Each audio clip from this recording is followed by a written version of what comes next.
నమస్తే, welcome to citizens pulse. నేను మీ ఉదయ్కి.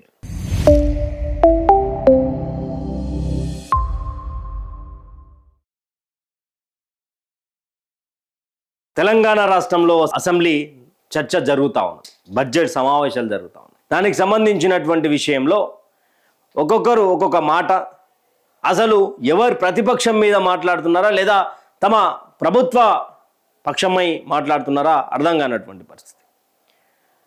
మంత్రులు ఒక్కొక్కరు ఒక విధంగా మాట్లాడుతూ తమకే తాము మర్చిపోయినట్టుగా మాట్లాడుతున్నారా, లేక ప్రతిపక్షం మీద దాడి చేయాల్సినటువంటి వాళ్ళు స్వపక్షమైనటువంటి ముఖ్యమంత్రి గారి మీద దాడి చేస్తున్నారు అనేది తెలంగాణలో పెద్ద చర్చకు దారితీసింది. తెలంగాణలో పెద్దగా చర్చను లేపుతా ఉన్నది.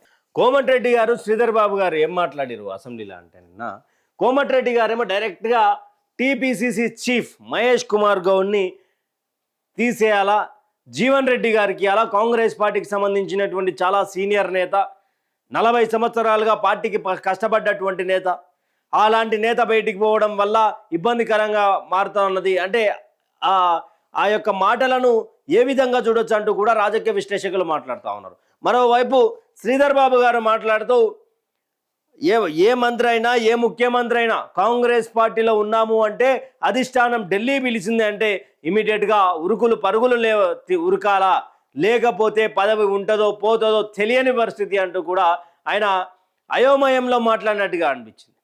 అంటే నిజానికి అధిష్టానంలో ఉన్నటువంటి కరిగే ఏఐసిసి అధ్యక్షుడిగా ఉన్న ఏఐసిసి అధ్యక్షుడు పిలిచినా కూడా పెద్దగా పట్టింపులు ఉండవు.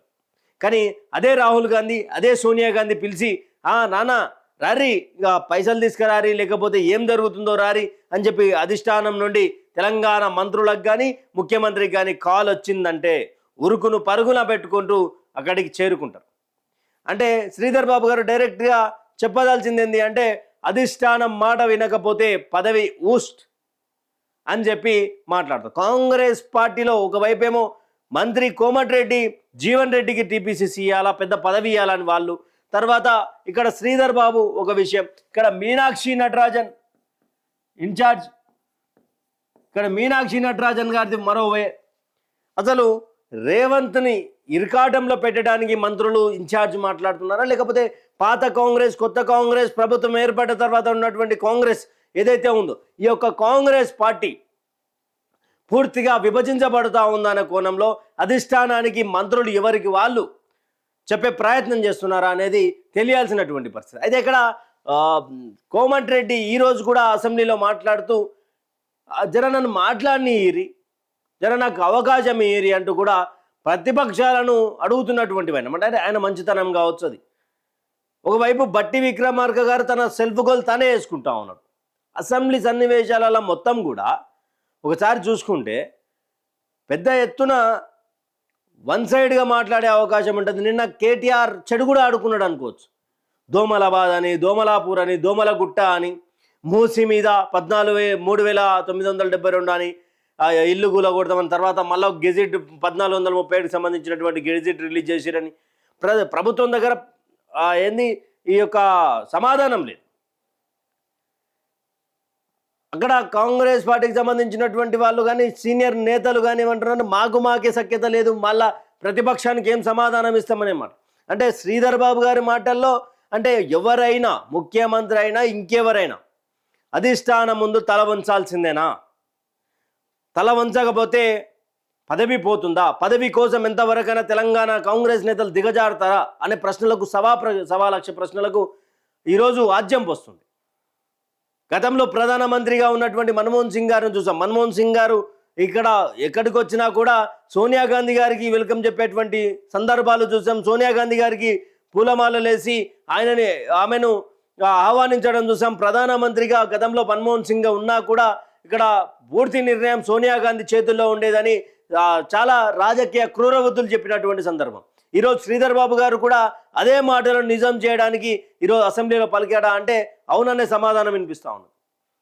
సోనియా, రాహుల్, ప్రియాంక ముందు ఎంత పెద్ద సీనియర్ నేతలైనా ఎవరైనా సరే వాళ్ళ ముందు తల వంచాల్సిందే అంటూ కూడా గతంలో గులాం నబీ ఆజాద్ చెప్పినటువంటి మాటలు. ఆయన సపరేట్గా పార్టీ పెట్టుకుంటారు, చాలా సీనియర్ నేత. అంటే వీళ్ళ చేతిలోనే పార్టీ పగ్గాలు ఉండాలా, ఇంకొకరు ఎవరి చేతిలో ఉండొద్దు పార్టీ అన్న విధంగా ప్రవర్తిస్తారు వీళ్ళు. మనం ఒక రాష్ట్రానికి ముఖ్యమంత్రి అయినా ఎవరైనా వాళ్ళ ముందు తల వంచాల్సిందే అంటూ కూడా గతంలో చాలామంది సీనియర్లు అయితే తెలంగాణ రాష్ట్రానికి వచ్చేసరికి తెలంగాణ రాష్ట్రం ఇచ్చినటువంటి పార్టీగా కాంగ్రెస్ జబ్బలు జరుచుకుంటూ గుండె మీద జరుచుకుంటూ అరుచుకుంటూ చెప్పి ఈరోజు 6 గ్యారెంటీలని అధికారంలోకి వచ్చిన తర్వాత అధిష్టానానికి ఇప్పటికి 64 సార్లు ఢిల్లీకి రేవంత్ గారు పోయి వచ్చారు.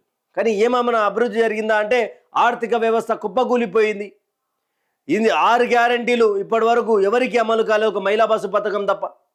ఇలాంటి పథకాల మీద కూడా ప్రతిపక్షం విరుచుకుపడతా ఉన్నది. కేటీఆర్ టార్గెటెడ్గా కొడుతూనే ఉన్నాడు. దానిపై ఎలాంటి సమాధానం ఇవ్వలేకపోతా ఉన్నాడు. చూడాలి మరి శ్రీధర్ బాబు గారి మాటలు, కోమటిరెడ్డి గారి మాటలు, గతంలో చాలామంది సీనియర్లు మాట్లాడినటువంటి మాటలు. అంటే కాంగ్రెస్ పార్టీలో కుంపటి రగుల్చుకున్నదా, అగ్నిజ్వాల పెరుగుతూ ఉన్నదా, అగ్నిజ్వాల రగులుతూ ఉన్నదా, లోపల సీనియర్లంతా ఒక్కటిగా మారి ఈరోజు కాంగ్రెస్ పార్టీకి బొందపెట్టే అవకాశాలు ఉన్నాయంటూ కూడా చాలామంది సీనియర్లు మాట్లాడుతూ ఉన్నారు.